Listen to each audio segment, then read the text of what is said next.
Sosok Yusuf ASN Kemenkumham curi motor demi pengobatan orang tua, 5 kali beraksi berhasil tipu warga. Inilah sosok ASN Kemenkumham bernama Yusuf Edi Prasetyo yang mencuri motor demi pengobatan orang tua.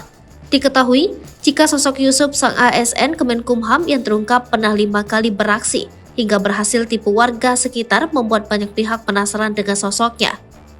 Sosok Yusuf atau Yusuf Edi Prasetyo merupakan ASN Kemenkumham.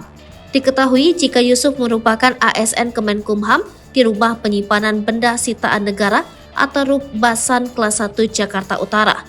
Namun, meski sudah memiliki pekerjaan tetap, pria 44 tahun ini justru melakukan pencurian motor.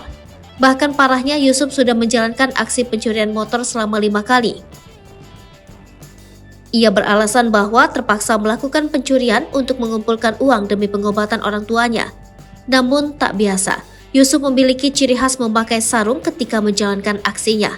Hal ini pun sempat terekam CCTV dalam aksi Yusuf di Jalan Pedongkelan Raya Cilincing, Jakarta Utara pada 21 Juni lalu. Dalam rekaman video itu, Yusuf terlihat mengenakan kaos hitam dan sarung ketika menggasak motor milik pedagang kue pancong. Kemudian, dalam aksinya yang lain, Yusuf juga dilihat warga mengenakan sarung ketika hendak mencuri motor di asrama Brimob Cilincing. Diduga alasan Yusuf selalu mengenakan sarung dalam setiap kali aksinya adalah untuk mengelabuhi warga di sekitar TKP incarannya.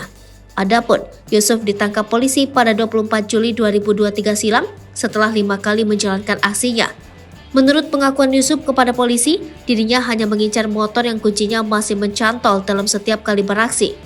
Gideon menuturkan tersangka diduga sengaja mengincar motor yang kuncinya masih mencantol untuk semakin menaikkan harga jual dari masing-masing hasil curian. Atas kasus ini, Yusuf si ASN pencuri motor dijerat pasal 362 KUHP tentang pencurian. Dirinya sudah dipecat dari kedinasannya dan kini terancam 5 tahun penjara.